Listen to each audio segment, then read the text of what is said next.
Negate everything, you can't do shit.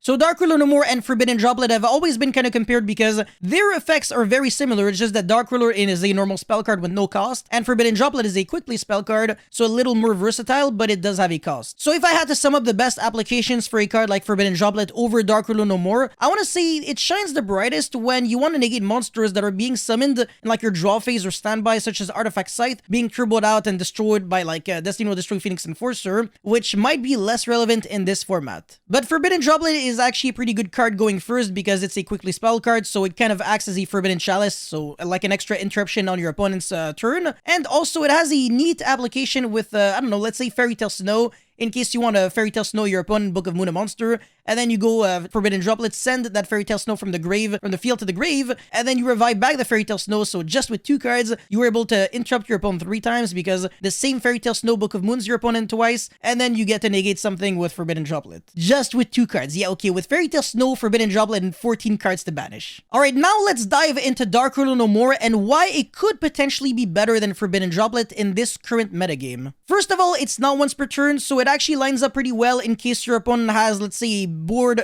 full of monsters and a Solemn Judgment, so you get your first Dark Ruler negated by Solemn Judgment, your opponent pays 4k, and then you just use the second Dark Ruler No More, and you just win. Second, it actually has a lot of good card economy because with only one single card, you get to take care of several monsters, so you still have 5 other cards to play with in your hand going second, which means that you only really have to be afraid of hand traps and back row, and those cards might not always be the cards that combo decks will use against you because they have a tendency to kind of just summon big negates on the field, and that's it, so sometimes the combo decks can't even play hand traps. This card is remarkably good this format because nobody can really turbo out the Scythe on draw phase or standby anymore, so it's not like last format. Now people are actually trying to have the Needle Fiber and Artifact Dagda set up, so during the opponent's main phase, when your opponent passes a turn player priority, you go chain Needle Fiber, summon TG Wonder Magician, chain the Dagda, and then pop your Scythe, and then summon the Baroness using the Scythe and the TG Wonder Magician.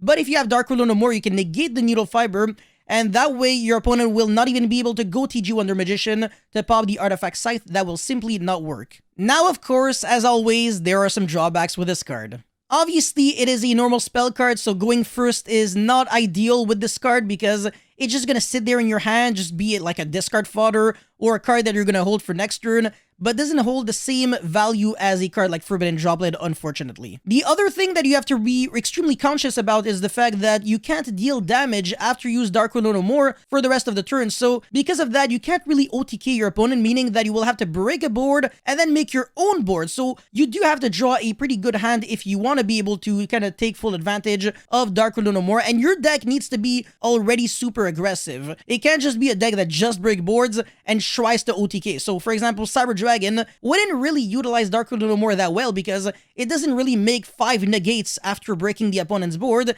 it just tries to OTK. So Forbidden Droplet might actually be better in that instance. You know, sometimes people actually forget about the fact that you can't deal damage, so they link off every single one of their monsters, they make access code, they go into battle phase, and then their opponents remind them, oh, and by the way, I don't take damage. Also, don't forget that even though Dark Ruler No More is a fantastic board breaking facilitator card, it doesn't actually break any boards on its own, so it's not really like Sphere Mode, Kaijus, Lava Golem, etc., which actually take care of monsters. Dark Ruler only negates them, so if you break with Dark Ruler No More, you're actually still really screwed, whereas if you break with hand traps, you're still making your opponent lose cards, which means that you might eventually win in like a simplified game state or with beatdown. So yeah, in conclusion, this card is ridiculously good and arguably better than Droplet in several instances, but let's be still aware of the drawbacks that this card has because they are definitely very important when it comes to deck building. So that's pretty much all I had to say for this video. Let me know your thoughts about Dark Ruler No More in the comment section below.